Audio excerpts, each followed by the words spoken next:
ఏంటి, దేవుడు మాత్రమే జ్ఞానంగా ఉండాలని దేవుడు అనుకోవట్లేదు. దేవుడు మాత్రమే గొప్పవాడుగా ఉండాలని దేవుడు అనుకోవట్లేదు.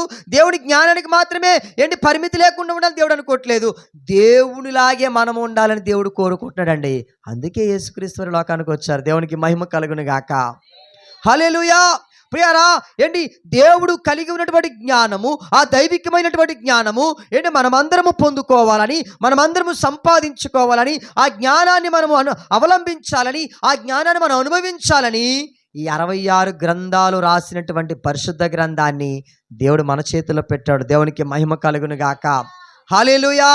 ప్రియరా, ఏంటి ఒకవేళ మనము జ్ఞానవంతులుగా ఉండాలని ఆలోచన దేవునికి లేదనుకోండి, ఈ గ్రంథంతో పని లేదండి. ఈ గ్రంథం భూమి మీదకి అవసరం లేదు. ఈరోజు ప్రపంచమంతా కూడా ఆధారపడుతుందంటే కారణము ఈ గ్రంథం మీదే. ఈ గ్రంథంలో చూసే ఈరోజు ఎన్నో పరిశోధనలు చేశారు. ఏంటి, థామస్ ఎడిసన్ 40 ఏం చేశాడు, ఏం కనిపెట్టాడు చెప్పండి? బల్బు కనిపెట్టాడు. ఎలా కనిపెట్టాడని ఆయన హిస్టరీకి మీరు చదివితే ఆయన అంటాడు, నేను వాక్యాన్ని చదువుతూ ఉన్నాను, నా వాక్యం నన్ను వెలిగించింది, నేను ఈ లోకాన్ని వెలిగించాలనుకున్నాను అంటాడు. ఇలా ప్రియరా, ఏంటి ఏ వ్యక్తిని చూసినా కూడా ఏంటి ప్రియరా, బైబిల్ గ్రంథంలోని విషయాలు ఎంతోమంది చదివి గొప్పవారయ్యారు, జ్ఞానవంతులయ్యారు, పండితులయ్యారు. ఏంటి మన మహాత్మా గాంధీ గారు కూడా ఏం చెప్పారు? ఆయన పరిశుద్ధ గ్రంథాన్ని చదివేవాడు. అందుకే ఆయన ఏమన్నాడు, ఒక చెంప కొడితే రెండో చెంప చూపించాలని చెప్పాడు. ఈ మాట బైబిల్ గ్రంథంలోనే ఉంది ప్రియరా. ఏంటి ప్రియరా, స్వామి వివేకానందుల వారు మనందరికీ బాగా తెలుసు. ఆయన ఏమన్నాడు తెలుసా? యేసుక్రీస్తు వారి కాలంలో నేను పుట్టి ఉంటే నా గుండెల్లో ప్రవహిస్తున్న రక్తాన్ని రక్తంతో ఆయన పాదాలు కడిగేవాడిని, అంత గొప్పవాడు యేసయ్య అని ఆయన పరిశుద్ధ గ్రంథాన్ని చదివిన తర్వాతే ఆయనకు కూడా అర్థమైంది. ఏంటి, ప్రపంచంలో ఎంతోమంది మేధావులు గొప్పవారు అందరూ కూడా పరిశుద్ధ గ్రంథాన్ని చదివారు. అయితే కొన్ని పరిస్థితులను బట్టి వారు ఏంటి గ్రంథాన్ని గురించి బహిరంగంగా వారు ఒప్పుకోలేకపోయారు. ఏంటి, మనందరికీ బాగా తెలుసు, మన దేశానికి, మన భారతదేశానికి రాజ్యాంగాన్ని రచించినటువంటి ప్రముఖుడు డాక్టర్ బిఆర్ అంబేద్కర్ గారు. అంబేద్కర్ గారు ప్రియారా, ఆయన ఎన్నో గ్రంథాలు చదివాడు. ఆయన ఎన్నో డిగ్రీలు చేశాడు. ఆయన అంత జ్ఞానం కలిగిన వ్యక్తి కూడా ఏం చేశాడు తెలుసా? బైబిల్ గ్రంథాన్ని చదివేవాడండి ఆయన. కానీ కొన్ని పరిణామాలను బట్టి, కొన్ని పరిస్థితులు బట్టి వారు దీన్ని బహిరంగంగా ఒప్పుకోలేకపోయారు. మన దేశము ఏంటి, అనాగరికత కలిగినటువంటి దేశము, అంటరానితనము మన దేశంలో ఉండేది, మూఢత్వాలు ఉండేవి. ఏమిటి ప్రియారా, ఎన్నో ఉండేవి. ఏంటి ప్రియారా, భార్య చనిపోతే ఏం చేసేవారు? భర్త చనిపోతే ఏం చేసేవారు? భార్యని కూడా ఆ యొక్క చితిమంటల్లో చంపేసేవారు. ఏంటి, చిన్న 5 సంవత్సరాల పిల్లల్ని పెళ్ళిళ్ళు చేసేసుకునేవారు. ఏంటి, ముసలి వయసు వచ్చేవారు. ఏంటి ప్రియరా, చిన్న పిల్లల్ని పెళ్ళిళ్ళు చేసుకునేవారు. అంటరానితనం ఉండేది. ఏంటి, నీళ్ళు ఇచ్చేవారు కాదు. ఏంటి ప్రియరా, ఎవరైనా నడిచి వెళ్తూ ఉంటే ఆ వెనకాతల నడానికి ఏం కట్టేవారు తెలుసా? తాటాకు కట్టేవారండి. ఎందుకంటే వారు అడుగు జాడలు కూడా కనబడకూడదని. ఏంటి, కేవలము గోచి తప్ప మరొక వస్త్రం ఉండేది కాదు పురుషులకి. ఇంకా స్త్రీల గురించి చెప్పాలంటే ప్రియరా, కొన్ని మాటలు పలకకూడనిటువంటి సంస్కృతి మన దేశంలో ఉండేది. అంత భయంకరమైనటువంటి ప్రియరా, బ్రాహ్మణులు, పూజారులు ఎవరిని అనుభవించాలనుకుంటే వారు అనుభవించాలి. వారు చెప్పు చేతల్లో ఉండేది ఈ దేశమంతా కూడా. కానీ ఎప్పుడైతే రాజ్యాంగం వచ్చిందో ప్రజలందరికీ కూడా నోరొచ్చింది, హక్కులు వచ్చాయి, స్వాతంత్రం వచ్చింది, అన్నీ వచ్చాయి, ఇది నాది అనేటువంటి ఆలోచన భావం కలిగింది ప్రియరా. ఇంత గొప్ప రాజ్యాంగాన్ని రాసినటువంటి డాక్టర్ బిఆర్ అంబేద్కర్ గారు కూడా బైబిల్ గ్రంథాన్ని చదివే ఆయన ఎంతో జ్ఞానాన్ని సంపాదించుకున్నాడు. దేవునికి స్తోత్రం కలుగును గాక. హల్లెలూయా. ఎందుకంటే దేవుడి ఉద్దేశం మనుషులు జ్ఞానవంతులుగా ఉండాలి, నా పిల్లలు మహాజ్ఞానులుగా ఉండాలని, మనము జ్ఞానముగా ఉండాలని దేవుడే కోరుకుంటున్నాడు ప్రియారా. అందుకే ఆయన అంటాడు, మీలో ఎవనికైనను జ్ఞానము కొదువై ఉన్న ఎడల నన్ను అడగండి, నేను మీకు ఇస్తానన్నాడు. దేవునికి స్తోత్రం. హల్లెలూయా. ప్రియారా, మనలో ఎవరికైనా జ్ఞానము కొదువుగా ఉంటే ఏం చేయాలి చెప్పండి? దేవుని అడగాలి. దేవుడు మనకు జ్ఞానాన్ని ఇస్తాడు ప్రియారా. మనము జ్ఞానవంతులు కాదు. ఎందుకంటే మనకి ఏమి తెలియదు. ఎవరికి ఏం తెలియదు చెప్పండి? ఎవరికైనా పని చెప్పామనుకోండి, మాకు తెలియదండి, తెలిసినా కూడా కొంతమంది ఏం చెప్తారు, మాకు తెలియదండి, ఏమోనండి, మాకు తెలియదండి అని చెప్పేస్తాం. తెలిసినా కూడా మాకు తెలియదండి అని చెప్పేస్తాం. ఎంత జ్ఞానవంతులు చూడండి. నిజానికి ఎవ్వరికి ఏమీ తెలీదు. మనం ఏం చేయాలి? దేవుణ్ణి అడగాలి. ప్రభువా, ఇదిగో నాయనా, మరి నాకు జ్ఞానం కావాలి తండ్రి. ఇదిగో మా పాస్టర్ గారు ఏదో చెప్పారు నాయనా, దీని గురించి మేము ఏం చేయాలి మాకు తెలియట్లేదు ప్రభువా, మాకు జ్ఞానం ఇవ్వు ప్రభువా అని అడగాలి. అంతేగాని మాకు తెలియదండి పాటర్ గారు తప్పించేసుకోవడానికి కొంతమంది అలా చెప్తారు. ఇందాక అదేదో ఇరిగిపోయిందండి, స్టాండ్ ఇరిగిపోయింది, అది ఏం చేయాలో నాకు బుర్ర పాడైపోతుంది. ఇప్పుడేమో వీడియో తీయాలి, ఎలాగరా బాబు అనుకున్నాను. మొత్తం మీద ఏదో రకంగా సెట్ చేస్తాం. దేవునికి స్తోత్రం కలుగును గాక. దేవుడే ఇచ్చాడు ఆ జ్ఞానం.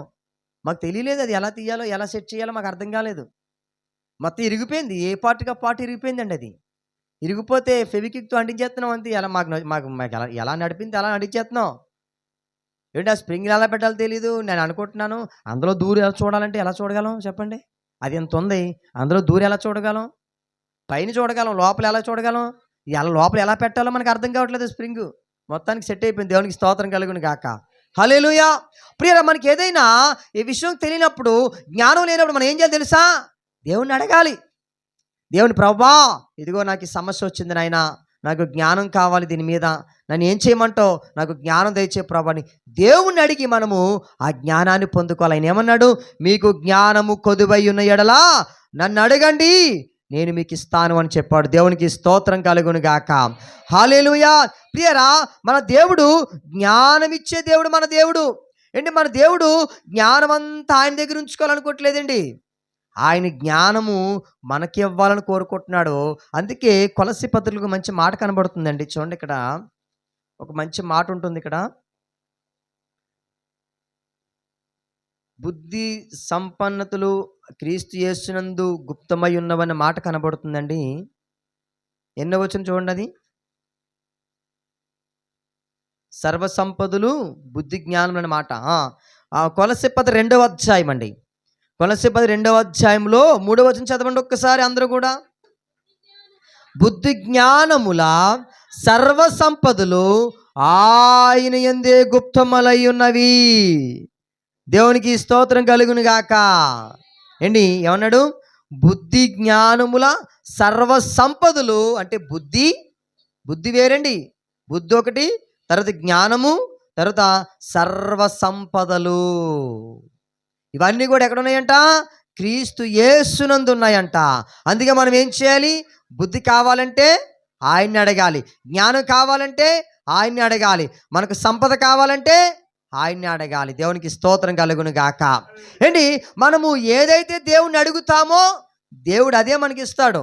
నేను ఎప్పుడు కూడా దేవుని ఒకటే అడిగేవాడిని, ప్రభా నాకు డబ్బొద్దు ప్రభా, ధనవద్దు నాయనా, నాకు జ్ఞానం కావాలి ప్రభా. ఇప్పటికీ అదే అడుగుతాను. ప్రభా నాకు ఈ ధనము, ఈ ఆస్తి ఏమి నాకు వద్దు నాయనా, నాకు జ్ఞానం దయచే ప్రభా, నాకు జ్ఞానంగా మాట్లాడి నేర్పించు నాయనా, నేను జ్ఞానం నాకు తెలియజేయ ప్రభా, జ్ఞానమే నాకు కావాలైనా అని ఇప్పటికీ నేను దేవుడిని అదే అడుగుతాను. దేవునికి స్తోత్రం కలుగును గాక. హల్లెలూయా. ప్రియరా, ఏంటి సర్వ సంపదలు, బుద్ధి జ్ఞానుల సర్వ సంపదలు క్రీస్తు యేసునందు ఉన్నవని వాక్యము సెలవిస్తుంది. ఏంటి, మనము దేవుని ఎప్పుడు కూడా అడిగి పొందుకోవలసినవి ఏంటో తెలుసా? జ్ఞానం అడిగి పొందుకోవాలి, బుద్ధిని అడిగి పొందుకోవాలి. మనకి ఎప్పుడు కూడా నాకు అది కావాలి ప్రభా, నాకు ఇది కావాలి నాయనా, నాకు ఆ కార్యం చేయి ప్రభా, ఇవే అడుగుతాం తప్ప దేవుని జ్ఞానాన్ని అడగరండి. రోజు చెప్పండి, ఏంటి ఎంతమంది ఉదయం ప్రార్థన చేసినప్పుడు జ్ఞానం కావాలని అడుగుతున్నారు చెప్పండి? యథార్థంగా చెప్పండి. నేను ఏంటి ప్రభుని మనం ఎన్నో అడుగుతాం, ప్రభా నాకు అది కావాలైనా, నాకు ఇది కావాలి ప్రభా, ఎన్నో అడుగుతాం. జ్ఞానం కావాలని ఎంతమంది దేవుని అడుగుతున్నారు? దేవుడు ఏమంటున్నాడు? ఒరే బాబు, నేను ఎంత జ్ఞానంగా ఉన్నానో నా జ్ఞానాన్ని మీకు ఇస్తాను, మీరు కూడా నా అంతటి వారు అవ్వాలి, మీరు నా అంతటి వారుగా మీరు ఉండాలని దేవుడు కోరుకుంటున్నాడు. మరి మనం ఏం చేస్తున్నాం? అడగవలసిన దాన్ని మనం అడగలేదు, జ్ఞానం అడగట్లేదు. ఇక్కడ ఏమన్నాడు? సామెతల గ్రంథంలో 4వ అధ్యాయం 7వ వచనం చదవండి. జ్ఞానము సంపాదించుటయే జ్ఞానమునకు ముఖ్యాంశము, నీ సంపద అంతయు ఇచ్చి బుద్ధి సంపాదించుకొనుము. దేవునికి స్తోత్రం కలుగును గాక. ఏంటి, సంపద ఇచ్చి ఏం చేయాలంట? జ్ఞానాన్ని అందరూ జాగ్రత్తగా వినాలి. సంపద అనగా ఏంటి? మన ఆస్తి కావచ్చు, మన టైం కావచ్చు, మన కష్టం కావచ్చు, ఏంటి మన సామర్థ్యం కావచ్చు, ఏదైనా కావచ్చు, ఇదంతా ఇచ్చి మనం ఏం ఏం సంపాదించుకోవాలంటున్నాడు? ఏంటి చెప్పాలి? ఏంటి? బుద్ధిని సంపాదించుకోండి. మనం ఏం చేస్తాం? బుద్ధినంతా ఉపయోగించి సంపదను సంపాదిస్తాం. ఈ మధ్య ఏదో బుక్ వచ్చిందండి. మీ వ్యాపారాన్ని ఎలా అభివృద్ధి చేసుకోవాలి? మీరు ధనాన్ని ఎలా నా దగ్గర ఉంది, ఎవరైనా కావాలా? నేను చదువుతాను అప్పుడప్పుడు. ధనాన్ని ఎలా సంపాదించుకోవాలి? మీ వ్యాపారాన్ని మీరు ఎలా అభివృద్ధి చేసుకోవాలి? ఒక బుక్ రాశారు. జ్ఞానాన్ని ఎలా సంపాదించుకోవాలి? ఎవరైనా బుక్ రాశాడా? అవసరం లేదది. కానీ నా దేవుడు అంటున్నాడు, అది మీకు అవసరం రా నాయనా, అది మీకు అవసరం. ఇదిగో ఇది చదవండి. మీరు జ్ఞానవంతులవుతారు, మీరు మేధావులవుతారు అని ప్రభు సెలవిస్తున్నాడు. ప్రియరా, ఇక్కడన్నాడు మీ సంపదనంతయు ఇచ్చి బుద్ధిని సంపాదించుకోండి, బుద్ధిని సంపాదించుకోండి. సంపదనంతా పెట్టి బుద్ధిని సంపాదించుకోమని దేవుడు చెప్తూ ఉన్నాడు. మనం ఏం చేస్తాం తెలుసా? మనం జ్ఞానాన్నంతా ప్రదర్శించి ప్రదర్శించి ఏంటి పావలాకి పైసలకి పైసలకి పైసలకి పైసలకి లెక్కలు వేసేసి మన జ్ఞానాన్నంతా ఉపయోగించేస్తాం. రూపాయికి అర్ధ రూపాయికి కూడా. ఏంటి ప్రియరా, కూరగాయల దగ్గరికి వెళ్తాం. ఏంటి ఎన్ని బెండకాయలు ఇరిపేస్తామో. ఏంటి పాపం కొనుక్కున్నాడు ఏమైపోతాడో ఆలోచించారు ఎప్పుడన్నా? ఆ కొనుక్కున్నాడు అలా ఇరిపి బెండకాయలు కొని తెచ్చాడా? హలో, ఇక్కడే ఉన్నారా? ఏం చేస్తామండి? ఆనపకాయ కొంటాం. ఆనపకాయకి ఎన్ని కన్నాలు పెడతాము. ఇలా ఇలా పొడిసేస్తాం. ఇంకా ఆ కొనుక్కున్నాడు అన్నిసార్లు అలా పొడిసి పొడిసి తెచ్చాడో చెప్పండి. అబ్బా, ఎంత జ్ఞానమో మీకు ఆనపకాయ దగ్గర. ఏంటి వండుకొని తిని సరిగిపోయేది, మరలా మరుసటి రోజు అది ఏంటి విసర్జించేసేదానికి ఎంత జ్ఞానాన్ని ప్రదర్శించి ఇలా ఇలా పొడిసి పొడిసి పొడిసి పొడిసి బాగుందండి. ఎంతకెత్తావు? అమ్మా రేట్లు పెరిగాయి అమ్మా, 80 రూపాయలమ్మా. 80 రూపాయలా? 30 రూపాయలకి ఇవ్వా? తీరా జ్ఞానాన్ని ఎక్కడ వాడతామని చెప్పండి? ఇలాంటి చోట్ల ఆడుతాం. ఈ బెండకాయలు మొత్తం ఇరిపేస్తాం. ఇరిపి ఇరిపి ఇరిపి ఇరిపి ఇరిపి మొత్తం అన్నీ కూడా ఇరిపేసిన తర్వాత ఏమండి బెండకాయలన్నీ ముదరయండి. ఎంత? కేజీ 40 రూపాయలమ్మా, 10 రూపాయలు ఇస్తాను. బా, ఎంత జ్ఞానవంతులండి. ఏంటి పేరా అలా వ్యాపారం చేసుకునే వాళ్ళు అలా ఇరిపి ఇరిపి అన్నీ తెచ్చారు చెప్పండి. వాడు ఏం చేస్తాడు? ఒకేసారి కొనుక్కుంటాడు. మనము ప్రతిది నొక్కేస్తాం. ఇలా ఇలా నొక్కేసి నొక్కేసి పిసికేసి మొత్తం మీద ఏంటి మొత్తం అలా చేస్తాం. పేరా చేపలు కొనడానికి వెళ్తారనుకో, పొడిచేయడమే. మెత్తకుందా గట్టుకుందా, అదేమన్నా ఐరన్ రాడ్ అనుకుంటున్నారు? అది ఏమన్నా చేప చెప్పండి? ఇలా ఇలా అందుకే వాళ్ళు కూడా ఇంకా తెలివిగా సింపుల్గా అంట రంగు రాసేస్తున్నారంట ఎర్రగా కనబడాలని. ఎర్రగా ఉందండి, ఇప్పుడే వచ్చిందండి, చూడండి ఎంత ప్రాణం, ఎంత ఎర్రగా ఉందో. అమ్మమ్మ నిజమే ఎర్రగా ఉందని కొనేసుకుంటారు. ఏంటి ఈ లోకంలో ఉన్నటువంటి జ్ఞానవంతులు జ్ఞానాన్ని ప్రదర్శించాలనుకుంటే మనకన్నా బాబులు ఉన్నారు లోక జ్ఞానం సంపాదించుకున్నవారు. మనకు కావలసింది లోక జ్ఞానం కాదండి. ఆ లోక జ్ఞానంతో మనం ఎవరినో మోసం చేయాలనుకుంటాం. మనం కూడా ఎవరి దగ్గర మోసపోతాం. లోక జ్ఞానం అలాంటిది. ఇక్కడ నువ్వు ఒకరిని మోసం చేస్తావు, పక్కకి వెళ్తే ఎవడో నిన్ను మోసం చేస్తాడు. ఆ పక్కకి వెళ్తే వాడినెవడో అవతల వాడు మోసం చేస్తాడు. ఇలా ప్రపంచం అంతా ఒకరినొకరు మోసం చేసుకుంటూనే నడుస్తుంది ప్రపంచం అంతా. అమ్మగారు పడుకున్నారు, దేవునికి స్తోత్రం, హల్లెలూయా. ప్రియరా, ఏంటి ఈ లోక జ్ఞానం కాదు, నా వైపు చూడాలి. ఈ లోక జ్ఞానం కాదు మనకు కావాల్సింది.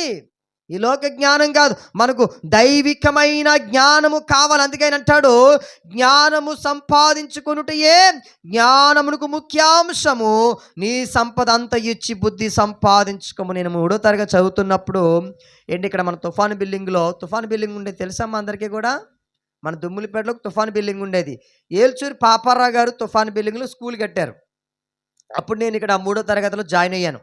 3వ తరగతిలో జాయిన్ అయిన తర్వాత ఏమండి ఆ ప్రతి గోడల మీద వాక్యాలు ఉండేవండి.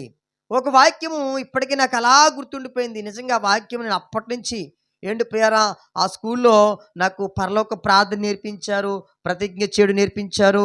ఏంటి స్కూల్లో నన్ను అన్నిటికీ కూడా నన్ను ముందు పెడుతూ ఉండేవారు. ఏంటి ఏదైనా ప్రతిజ్ఞ చెప్పాలన్నా, తర్వాత ప్లెడ్జ్ చెప్పాలన్నా కూడా నన్ను ముందు పెట్టేవారు. ప్రియరా, అక్కడ నేను గోడ మీద ఒక వాక్యం చదివేవాడిని. ఏంటి అది వాక్యం అంటే, బుద్ధి సంపాదించుట బంగారము సంపాదించుట కంటే జ్ఞానము సంపాదించుట మేలు. దేవునికి స్తోత్రం కలుగును గాక, హల్లెలూయా. ప్రియరా,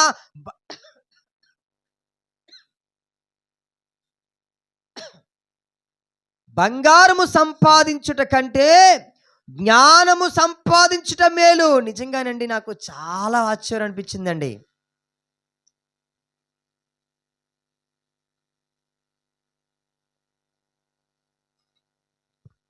బంగారం మనం సంపాదించామనుకోండి, దాన్ని ఎలా కాపాడుకోవాలో తెలీదు. తెలియకపోతే ఎంత సంపాదించినా వేస్టే. అప్పుడప్పుడు నేను పాస్టర్ గారు అంటాను, సుగుణ, ఒకవేళ నీ దగ్గర 10 లక్షలు ఉంటే ఏం చేస్తావు సుగుణ? అమ్మ బాబోయ్, 10 లక్షలు, ఆడికి ఇప్పుడే గుండె ఆగిపోయేలా ఉంది. 10 లక్షలు ఇంకెప్పుడు చూడలేదు, ఇంకేం చేయాలో తెలీదు. నేను అనుకుంటాను, ప్రభా, ఒక ₹1,00,00,000 వచ్చి చూడు, దాన్ని ఎలా చేస్తానో మరి ఎక్కడా కూడా ఏది తేడా లేకుండా చేస్తాను నేనంటాను. అందుకే నాకు దేవుడు డబ్బు ఇవ్వట్లేదు. దేవునికి స్తోత్రం కలుగును గాక. ప్రియులరా, మన దగ్గర బంగారం ఉందనుకోండి, దాన్ని కాపాడుకునే జ్ఞానం లేకపోతే నువ్వు ఎంత బంగారం సంపాదించుకున్నా వ్యర్థమే. నీ దగ్గర బంగారం లేకపోవచ్చు, డబ్బు లేకపోవచ్చు, కానీ నీ దగ్గర జ్ఞానం ఉందనుకోండి, ఎక్కడికెళ్ళి నువ్వే పైదానిగా ఉంటావు, ఎక్కడికెళ్ళి నువ్వే పైవాడిగా ఉంటావు, ఎక్కడికెళ్ళి నీ మాటే చెల్లుతుంది, ఎక్కడికెళ్ళి నువ్వే ముందు ఉంటావు. దేవునికి స్తోత్రం కలుగును గాక. ఇప్పుడు చెప్పండి, బంగారం ఎలా దాచుకోవాలో తెలియలేని బంగారం మనకు అవసరమా? బంగారం లేకపోయినా పర్వాలేదండి, ఆ జ్ఞానం నాకుంటే చాలండి అంటే అది ముఖ్యమా? చెప్పండి, ఏది కావాలి మనకు? అమ్మో, కొంతమంది అంటున్నారు బంగారం కావాలని. పాటర్ గారు, బంగారం రేటు పెరిగిందంటే అండి, గ్రామం ఎంత? 12,000, 13,000 దాటేసిందంట గ్రామం. నేను 4,000 ఉన్నప్పుడు తెలిసి నాకు గ్రామం. ఏండి, మాకు బంగారమే కావాలండి, రేటు పెరిగిపోయిందండి. భూమి ఎంత రేటు పెరిగిపోతుందో బంగారం కూడా రేటు పెరిగిపోతుంది. అందుకే మనకేం కావాలి? బంగారమే కావాలి. ఇంకో విషయం చెప్పమంటారా? భూమి కొనడానికైనా ఆలోచిస్తున్నారు కానీ బంగారం కొనడానికి ఆలోచించట్లేదండి. ఎందుకంటే భూమి కొనే విషయంలో చాలా మ్యాప్లు జరుగుతున్నాయి, ఏంటి ఫ్రాడ్ జరుగుతుంది. అందుకే భూమి కొనేటప్పుడు ఎవరు ముందుకు వెళ్ళట్లేదంట. ఏదైనా స్థలం కొనాలంటే వెంటనే ముందుకు వెళ్ళట్లేదు. అమ్మో, ఏ లిస్టులో ఉందో, ఏమి ఏ మిస్టేక్స్ ఉన్నాయని.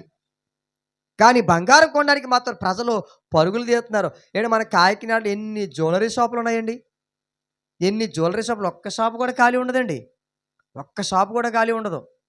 ప్రియరా, ఏంటి వాక్యం సెలవిస్తుంది, బంగారము సంపాదించుట కంటే జ్ఞానము సంపాదించుట మేలు. ఒక్క మాట చెప్పి నేను ముగించేస్తాను. అంటాడు కదా, జ్ఞానము సంపాదించుకొనుము, బుద్ధి సంపాదించుకొనుము. దేవునికి స్తోత్రం కలుగును గాక. హల్లెలూయా. ప్రియరా, జ్ఞానము ఏం చేస్తుందో తెలుసా? ఇక్కడ అంటాడు కదా, 10వ అధ్యాయం అనుకుంటాను, జ్ఞానము గల కుమారుడంట తన తండ్రిని సంతోష పెడతాడట. జ్ఞానము గల కుమారుడు తన తండ్రిని సంతోష పెడతాడు అంటాడు. 10వ అధ్యాయం 1వ వచనము, జ్ఞానము గల కుమారుడు తండ్రిని సంతోషపరచును, బుద్ధి లేని కుమారుడు తన తల్లికి దుఃఖము పుట్టించును. దేవునికి స్తోత్రం కలుగును గాక. ప్రియరా, జ్ఞానము లేని వారు జ్ఞానం ఉన్నవారు ఏం చేస్తారు? తల్లిదండ్రులు సంతోష పెడతారు. బుద్ధి లేని వారు ఏం చేస్తారంటే వారికి దుఃఖాన్ని కలుగు చేస్తారు. ప్రియరా, ఇంకా జ్ఞానం గురించి చాలా విషయాలు మనకు సామెతల గ్రంథంలో వ్రాయబడి ఉన్నాయి. అంటే జ్ఞానముల సహవాసము చేయువాడు జ్ఞానం గలవాడగును. చెప్పండి, జ్ఞానుల సహవాసము చేయువాడు జ్ఞానము గలవాడవును. దేవుడు మనకు జ్ఞానము కావాలంటే జ్ఞానులతో మనం సహవాసం చేయాలి, జ్ఞానవంతులతో మనం సహవాసం చేయాలి. మూర్ఖులతో సహవాసం చేస్తే మనకి ఏమొస్తుంది చెప్పండి? మనం కూడా మూర్ఖులుగానే తయారవుతాం. మనం మూర్ఖులతో సహవాసం చేసామనుకోండి, మూర్ఖులతో తయారవుతాం. అదే మనం జ్ఞానవంతులతో సహవాసం చేసామనుకోండి, మనము కూడా జ్ఞానవంతులు అవుతాం. దేవునికి స్తోత్రం కలుగును గాక. హల్లెలూయా. ప్రియరా, అందుకే నేను నా మాట ముగిస్తూ ఉన్నాను. దేవుడు మనకు జ్ఞానాన్ని ఇవ్వాలని ఆశపడుతూ ఉన్నాడు. మనము జ్ఞానవంతులుగా ఉండాలని దేవుడు కోరుకుంటున్నాడు. కాబట్టి మనము దైవికమైన జ్ఞానము కలిగి ఉండాలి. ప్రభువా, నా జ్ఞానము కొదువుగా ఉంది, నాకు జ్ఞానము దయచే ప్రభువా అని మనము జ్ఞానాన్ని దేవుని మనం అడగాలి.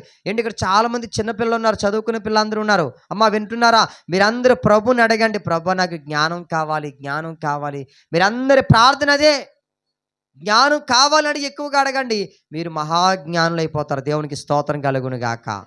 హల్లెలూయా. ఏంటి దేశాన్ని ప్రభావితం చేసే జ్ఞానవంతులు అయిపోతారు. దేశాన్ని ఏంటి ఏంటి తలక్రిందులు చేసే జ్ఞానవంతులు అయిపోతారు మీరు.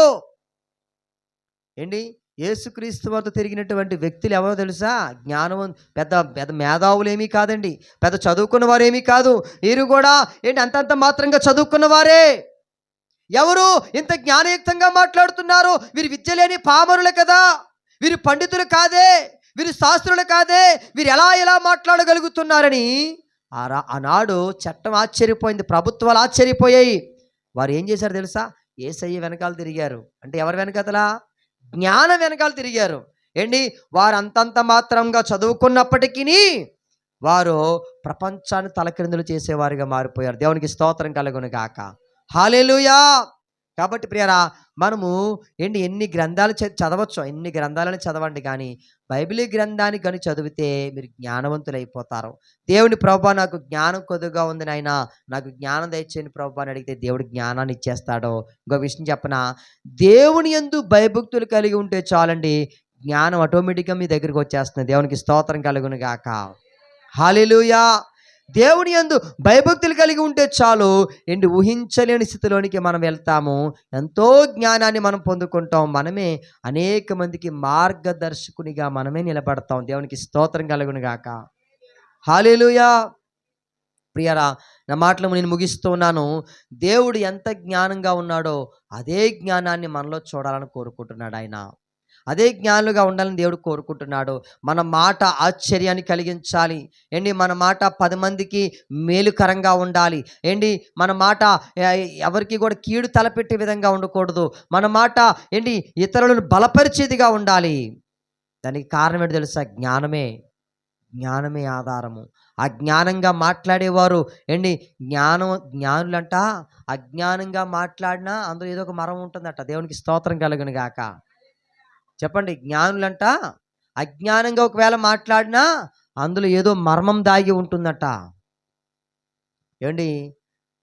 నేను ఎవరిని విమర్శించాలనుకోనండి. ఎప్పుడో ప్రారంభంలో సేవకు రాకముందు విమర్శించేవాడిని, అది నేను చాలాసార్లు ఒప్పుకున్నాను. సేవకు వచ్చిన తర్వాత నేను ఎవరిని విమర్శించాలనుకోను, విమర్శించను కూడా. కానీ నేను ఎవరితో ఏం